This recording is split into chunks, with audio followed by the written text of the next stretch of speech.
अभी अभी की सबसे बड़ी खबर निकलकर सामने आ रही है, जहां भारतीय पायलट को छोड़ो अभिनंदन के लिए ट्रंप ने किया था इमरान खान को फोन। जी हां, बताएंगे पाकिस्तान के पूर्व मंत्री का सबसे बड़ा अभी का खुलासा, एक्सक्लूसिव बड़ी जानकारी बताने वाले हैं। तो वहीं बताएंगे G20 में अमेरिका और बांग्लादेश की सुलह करा रहा था भारत, बताएंगे किसने ये सबसे बड़ा दावा किया है। तो वहीं चीन की यात्रा पर जा रहे पाकिस्तानी पीएम शहबाज शरीफ जिनपिंग के साथ मिलकर भारत का चुनाव परिणाम वहीं पर बैठकर देखेंगे क्या है शहबाज का प्लान। तो वहीं एग्जिट पोल को लेकर भी बड़ी खबरें, सारी जानकारियां बताएंगे। बस आप वीडियो का अंत तक बने रहेगा। और खबरों में आगे बढ़ने से पहले अपने देश भारत का पुरजोर समर्थन करते हैं तो वीडियो को लाइक करके, चैनल को सब्सक्राइब करके, बेल आइकन दबा के कमेंट में आपके हिसाब से कौन सी पार्टी जीतेगी लिखकर जरूर बताइएगा। तो बात करें पहली बड़ी खबर की, जहां अभिनंदन के लिए ट्रंप ने किया था इमरान खान को फोन। पाकिस्तान के पूर्व मंत्री का सबसे बड़ा खुलासा, बता दे पाकिस्तान के पूर्व केंद्रीय मंत्री फवाद चौधरी ने एक बहुत बड़ा खुलासा किया है। चौधरी ने दावा किया है कि भारतीय पायलट अभिनंदन की गिरफ्तारी के बाद अमेरिका के तत्कालीन राष्ट्रपति डोनाल्ड ट्रंप ने पाकिस्तान के प्रधानमंत्री इमरान खान को फोन किया था। इस दौरान डोनाल्ड ट्रंप ने अभिनंदन को तत्काल रिहा करने और भारत वापस भेजकर तनाव खत्म करने को कहा था। 2019 में भारतीय और पाकिस्तानी वायुसेना ने डॉग फाइट में एक दूसरे के फाइटर जेट को गिरा दिया था। भारतीय पायलट अभिनंदन का विमान पाकिस्तानी क्षेत्र में क्रैश हुआ था, जिसके बाद उन्हें हिरासत में ले लिया गया था। बाद में पाकिस्तान ने अभिनंदन को रिहा कर दिया था। इसे भारत की बहुत बड़ी कामयाबी माना गया था। फवाद चौधरी ने पाकिस्तान के आज न्यूज के कार्यक्रम रूबरू में बात करते हुए कहा कि अभिनंदन की गिरफ्तारी के बाद अमेरिकी राष्ट्रपति डोनाल्ड ट्रंप का फोन आया था और तनाव खत्म करने की गुजारिश की थी। चौधरी ने दावा किया है कि ट्रंप ने इस संकट के लिए भारत को ही जिम्मेदार ठहराया था, लेकिन साथ ही कहा कि इसे अब और बढ़ाने की आवश्यकता नहीं है। अभिनंदन को रिहा कर दो और तनाव को खत्म कर दो, ये बयान है दोस्तों फवाद चौधरी के। अब ऐसे में दोस्तों फवाद चौधरी के इस बयान से बहुत सारे मतलब निकाले जा सकते हैं। या तो फवाद चौधरी ऐसा बयान देकर जताना चाहता है कि पाकिस्तान बहुत महान है, या तो वो जताना चाहता है कि वो भारत से नहीं डरा बल्कि डोनाल्ड ट्रंप के कहने पर उसने अभिनंदन को छोड़ा। जबकि संसद में उन्हीं के नेता ने कहा था कि पाकिस्तान में डर का माहौल था कि भारत उस पर अटैक कर देगा। प्रधानमंत्री के पैर कांप रहे थे, रक्षा मंत्री के पैर कांप रहे थे। लेकिन अब फवाद चौधरी का ये बयान दोस्तों, इसको आप किस नजरिए से देखते हैं, जो लगातार नए नए खुलासे करता रहता है। क्या सही क्या गलत है वो तो फवाद चौधरी ही जाने, लेकिन आपकी इस पर क्या राय है दोस्तों, बताइएगा जरूर। तो वहीं आपको बता दें G20 में अमेरिका और बांग्लादेश की सुलह करा रहा था भारत। डॉक्टर कमर चीमा ने सबसे बड़ा दावा किया है। जी हां, बांग्लादेश की पीएम शेख हसीना के बयान के बाद से पूरे एशिया की राजनीति में खलबली मची हुई है। उन्होंने कहा था कि अमेरिका ने बांग्लादेश में एक सैन्य एयरबेस बनाने की मांग की थी, साथ ही देश के 2 टुकड़े करने और नए क्रिश्चियन देश बनाने की साजिश रची थी। उन्होंने अमेरिका का नाम लिए बिना कहा था कि उसने चुनाव में भी हस्तक्षेप किया था। अब इसको लेकर पाकिस्तान के एकेडमिशियन डॉक्टर कमर चीमा ने दावा किया है, बहुत बड़ा दावा किया। उनका कहना है कि अमेरिका और बांग्लादेश के इस मसले में भारत भी शामिल है। तो वहीं उन्होंने ये भी सवाल किया है कि ये सारी बातें चुनाव कैंपेन के बीच शेख हसीना ने क्यों नहीं उठाई, ये बातें तब क्यों नहीं कही गई। कमर चीमा ने भारत का भी जिक्र किया। उन्होंने कहा कि अब शेख हसीना कह रही है कि उन्हें इंडिया के साथ कारोबार करना है, कभी वो चीन के साथ कारोबार की डील भी कर लेती हैं। चीमा ने दावा किया है कि जब भारत में G20 सम्मेलन हुआ था तब भारत ने अमेरिका से बांग्लादेश की नाराजगी दूर कराने के लिए सुलह कराई थी। ये बात तो बांग्लादेश के लोगों ने भी कही कि भारत ने हमारी बहुत मदद की है, कि अमेरिका के साथ रिश्ते नॉर्मल कराने के लिए भारत ने बहुत मेहनत किया है। तो दोस्तों वहीं आपको बताते, चीन यात्रा पर जा रहे पाकिस्तानी पीएम शहबाज शरीफ जिनपिंग के साथ देखेंगे भारत का चुनाव परिणाम। जी हाँ, रिश्तों पर होगा क्या असर, बता दें पाकिस्तान के प्रधानमंत्री शहबाज शरीफ चीन की 4 दिवसीय यात्रा पर जाने को तैयार हैं। शुक्रवार को पाकिस्तान के विदेश कार्यालय ने भी इसकी घोषणा की थी। साप्ताहिक समाचार ब्रीफिंग के दौरान विदेश कार्यालय की प्रवक्ता मुमताज जहरा बलोच ने कहा कि प्रधानमंत्री चीनी प्रधानमंत्री ली कियांग के साथ प्रतिनिधि मंडल स्तर की वार्ता के लिए बीजिंग जाने से पहले शियान और चेंगदू शहरों का दौरा करेंगे। 4 से 8 जून तक ये यात्रा होगी, यानी ये दौरा ऐसे समय पर होगा जब भारत में चुनावों के परिणाम आ रहे होंगे। ऐसे में भारत में चुनाव हो और पाकिस्तान की इस पर नजर ना हो, ऐसा तो हो ही नहीं सकता। लेकिन पाकिस्तान ही नहीं, चीन समेत पूरी दुनिया की भारत के चुनावों पर नजर है। 4 जून को भारत के चुनावों के नतीजे आएंगे। संभव है कि शहबाज शरीफ चीनी राष्ट्रपति जिनपिंग के साथ मीटिंग में अनौपचारिक रूप से इस पर बात करेंगे। पाकिस्तान की नजर इसलिए भी चुनावी नतीजों पर है क्योंकि यही तय करेगा कि भारत के साथ उसके रिश्ते कैसे होंगे। एक्सपर्ट का मानना है कि चुनाव परिणाम के बाद पाकिस्तान फिर से व्यापार शुरू करने पर विचार करेगा, क्योंकि पाकिस्तान अब इतना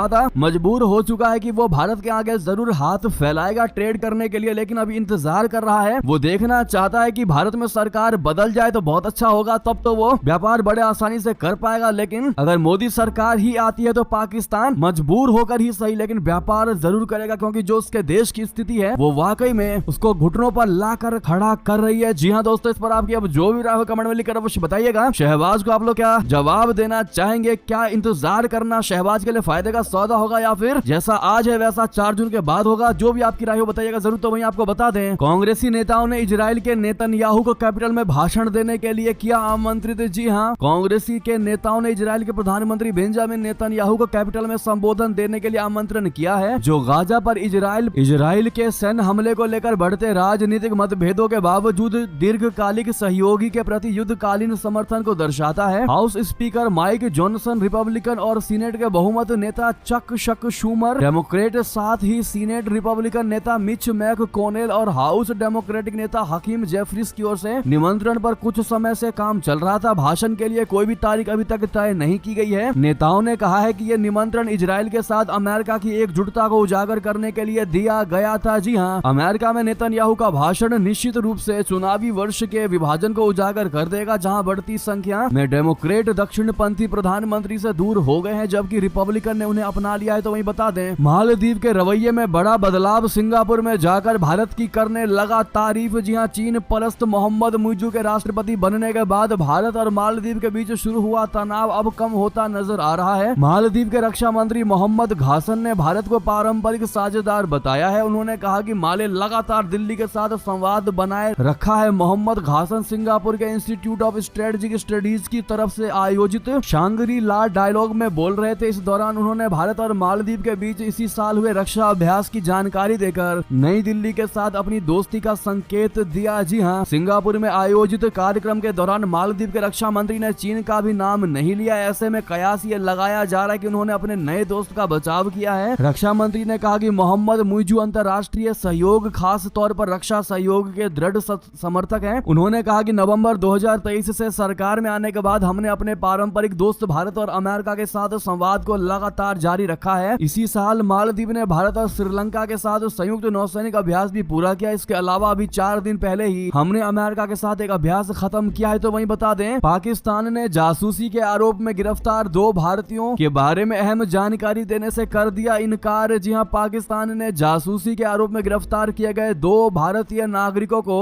राजनयिक पहुंच यानी कि कंसुलर एक्सेस प्रदान करने से संबंधित जानकारी साझा करने से शुक्रवार को इनकार कर दिया और कहा है कि समय समय पर इस तरह की सुविधा प्रदान की जाती रही है। पाकिस्तानी विदेश मंत्रालय की प्रवक्ता मुमताज जहरा बलोच से साप्ताहिक ब्रीफिंग में गिलगित बाल्टिस्तान में कथित जासूसी के आरोप में गिरफ्तार किए गए 2 भारतीयों को कथित रूप से राजनयिक पहुंच प्रदान करने से संबंधित जानकारी के बारे में पूछा गया था। उन्होंने कहा कि मैं इस बारे में ज्यादा जानकारी साझा नहीं करूंगी। हालांकि पाकिस्तान सरकार समय समय पर भारतीय उच्चायोग के लिए उसके नागरिकों तक राजनयिक पहुंच प्रदान करता है। द एक्सप्रेस ट्रिब्यून अखबार ने इस सप्ताह की शुरुआत में प्रकाशित एक खबर में बताया है कि पाकिस्तानी अधिकारियों ने 2020 में जासूसी के आरोप में गिरफ्तार किए गए 2 भारतीय नागरिकों को उनके राजनयिकों से मिलने की अनुमति प्रदान की है। तो वहीं मेटा ने भारत के खिलाफ चीन के खतरनाक ऑपरेशन के का किया है खुलासा, लिया बड़ा एक्शन। जी हां, भारत में अशांति फैलाने के लिए चीन का नया प्लान सामने आया है। मेटा की रिपोर्ट में खुलासा हुआ है कि चीन से संचालित फर्जी यानी फेक अकाउंट्स के जरिए भारत में अशांति फैलाने और खालिस्तानी गतिविधियों का प्रचार किया जा रहा है। फेसबुक और इंस्टाग्राम की स्वामित्व वाली कंपनी मेटा ने खुलासा किया है कि भारत में खालिस्तानी आतंकियों के पक्ष में माहौल और समर्थन दिखाने के लिए चीन से फर्जी फेसबुक और इंस्टा अकाउंट बनाए हैं। इन फर्जी अकाउंट्स के निशाने पर दुनिया भर का सिख समुदाय था, जिनके बीच खालिस्तान समर्थक भावनाओं को उभारने की कोशिश की जा रही थी। जी हां, मेटा रिपोर्ट में कहा गया है कि चीन स्थित नेटवर्क ने एक काल्पनिक ऑपरेशन के बनाया, जिसमें न्यूजीलैंड और ऑस्ट्रेलिया सहित सिख समर्थक विरोध प्रदर्शन का आह्वान किया गया। इसने यह भी दावा किया कि उसने ऑपरेशन के गतिविधियों को अपना एक बड़ा दर्शक वर्ग तैयार करने से पहले ही पहचान कर ली और उसे हटा दिया। जी हां दोस्तों, तो वहीं आपको बड़ी खबर बता दें, जहां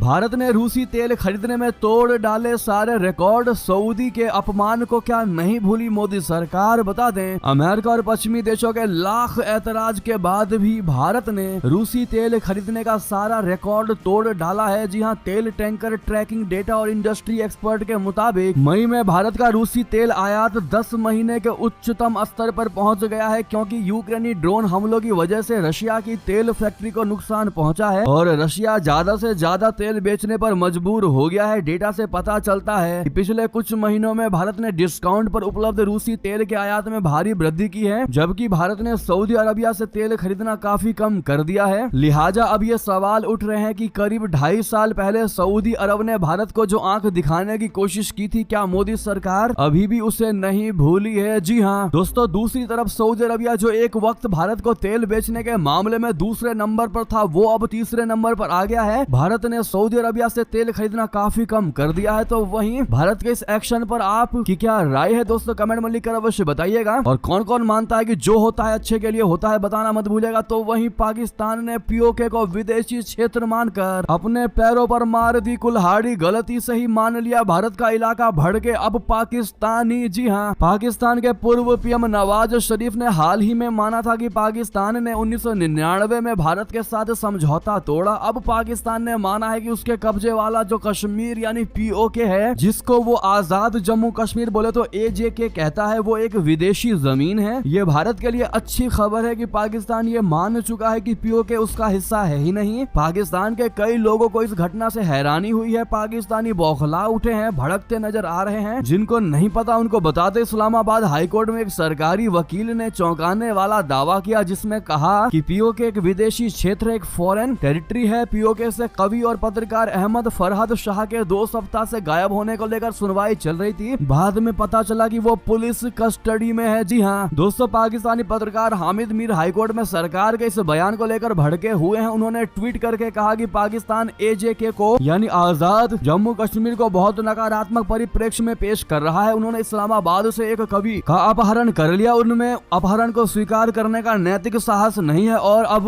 उन्होंने एजेके में उसकी गिरफ्तारी दिखाई और इस्लामाबाद हाईकोर्ट में एजेके को एक विदेशी क्षेत्र बताया है। इसका मतलब है कि उनके पास एजेके में कब्जा करने वाली सेना का अधिकार है, लेकिन पाकिस्तानी अदालतों का कोई क्षेत्राधिकार नहीं है। दोस्तों आपको बता दें, इस बयान के बाद पाकिस्तान की जनता बौखलाई हुई है और उस वकील पर गुस्साने लगी है। पाकिस्तानियों का मानना है कि इतने सालों से जो कश्मीर को लेकर मुद्दे चल रहे थे, उस पर पानी फेर दिया इस वकील ने। लेकिन दोस्तों वाकई में भारत के लिए बड़ी ही खुशखबरी की खबर है। अब कोर्ट में जब ये बात मानी गई है, अब आप अंदाजा लगा सकते हैं कि वो दिन दूर नहीं कि पीओके फिर एक बार भारत के साथ अटैच हो जाएगा, भारत का हिस्सा फिर एक बार भारत को मिल जाएगा। जी हाँ दोस्तों, तो वहीं आपको बता दें, श्रीलंका पुलिस की बहुत बड़ी कार्रवाई। गुजरात में गिरफ्तार आईएसआईएस संदिग्धों के हैंडलर को किया गिरफ्तार। जी हाँ, गुजरात के अहमदाबाद से हाल ही में गिरफ्तार किए गए 4 श्रीलंकाई नागरिकों पर आईएसआईएस से जुड़े होने का आरोप है। बताया ये जा रहा था कि वे पाकिस्तान स्थित हैंडलर के निर्देशों पर भारत में आतंकी गतिविधियों को अंजाम देने के मिशन पर थे। हालांकि अब इस मामले में श्रीलंका पुलिस ने बड़ी कार्रवाई की है, उसने वांछित हैंडलर को गिरफ्तार कर लिया है। एक मीडिया रिपोर्ट के अनुसार कोलंबो में आपराधिक जांच विभाग ने जेरार्ड पुष्पा राज उस्मान को गिरफ्तार किया है। श्रीलंका पुलिस ने हाल ही में उसके ठिकाने के बारे में किसी भी जानकारी के लिए 20 लाख रुपए के नकद पुरस्कार की घोषणा की। तो वहीं बता दें, बाइडेन के एक कदम से भड़के व्लादिमीर पुतिन, रशिया ने दी परमाणु हमले की चेतावनी, कहा मजाक ना समझे इसको। जी हाँ, रशिया और यूक्रेन के बीच लगातार युद्ध चल रहा है। इस बीच वरिष्ठ रूसी सुरक्षा अधिकारी दिमित्री मेदवेदेव ने शुक्रवार को रूस के खिलाफ सामरिक परमाणु हथियारों के इस्तेमाल की बात करते हुए कहा कि वो मजाक नहीं कर रहा है। उन्होंने चेतावनी दी थी कि पश्चिम के साथ रशिया का संघर्ष पूरी तरह युद्ध में बदल सकता है। दिमित्री मेदवेदेव रशिया के पूर्व राष्ट्रपति रह चुके हैं और पुतिन के करीबी हैं। मेदवेदेव की उग्र चेतावनी तब आई है जब अमेरिका के राष्ट्रपति बाइडेन की ओर से यूक्रेन को रशिया के अंदर सैन्य ठिकानों पर अमेरिकी हथियार लॉन्च करने की हरी झंडी दी है। तो वहीं आपको बता दें, पाकिस्तानी सेना के 4 जवानों के आतंकी हमले में फिर मौत की बड़ी खबर। विस्फोट से उड़ाया वाहन, क्या फिर बढ़ेगी तालिबान से दुश्मनी? दरअसल पाकिस्तान के अशांत उत्तर पश्चिम क्षेत्र में एक आईईडी विस्फोट में सेना के कम से कम 4 जवान मारे गए और 3 अन्य घायल हो गए। पुलिस ने शनिवार को यह जानकारी दी। यह घटना शुक्रवार देर शाम हुई जब सुरक्षा बल देश के खैबर पख्तूनख्वा प्रांत के सरा बंगला और तरखानन इलाके में गश्त कर रहे थे। पुलिस ने बताया कि आईईडी से किए गए विस्फोट में पाकिस्तानी सेना के कम से कम 4 जवान की मौत हो गई और 3 अन्य घायल हो गए। घायलों को तुरंत अस्पताल में भर्ती कराया गया। दोस्तों, पाकिस्तानी सैनिकों पर यह हमला ऐसे समय में हुआ है जब पाकिस्तान में टीटीपी आतंकवादियों के हमले लगातार तेज हैं। पाकिस्तान की सरकार ने इसके लिए अफगानिस्तान की तालिबान सरकार को जिम्मेदार ठहराया है, जिसके बाद दोनों के रिश्तों में तनाव आ सकता है। तो वहीं बता दें, नरेंद्र मोदी की ध्यान साधना पर क्या सोचता है पाकिस्तान। दरअसल कन्याकुमारी के विवेकानंद रॉक मेमोरियल में 45 घंटे का मौन व्रत पर पाकिस्तान अपनी क्या राय रखता है दोस्तों, आपको बताते हैं। पाकिस्तानी यूट्यूबर ने पीएम मोदी की ध्यान मुद्रा के बारे में पाकिस्तानियों की राय लेने की कोशिश की, जिसके बाद शाइला खान से बातचीत करते हुए नाजिया इलाही ने कहा कि नरेंद्र मोदी जब बोलते हैं तो पूरी दुनिया सुनती है, नरेंद्र मोदी जब मौन हो जाते हैं तो दुनिया उनके मौन की वजह खोजने लगती है। इसी तरह से भारत का विपक्षी भी आवाज लगा रहा है। भारत के विपक्ष को तो पीएम मोदी के बोलने से भी परेशानी है और अब चुप है तो इससे भी परेशानी है। नरेंद्र मोदी के लिए ये कोई नई बात नहीं है, वो बीच बीच में ध्यान लगाते रहते हैं। तो वहीं आपको बता दें कि प्रधानमंत्री नरेंद्र मोदी जी का 45 घंटे की ध्यान साधना पूरी हो चुकी है और उनकी पहली तस्वीर भी आ चुकी है जो आप देख रहे हैं। पीएम मोदी ने भगवा वस्त्र पहनकर ध्यान साधना की थी। कल प्रधानमंत्री मोदी जी ने डार्क कलर के भगवा वस्त्र धारण कर रखे थे। तो वहीं बड़ी खबर मतदान के बीच शुरू हो चुकी है इंडिया गठबंधन की बैठक,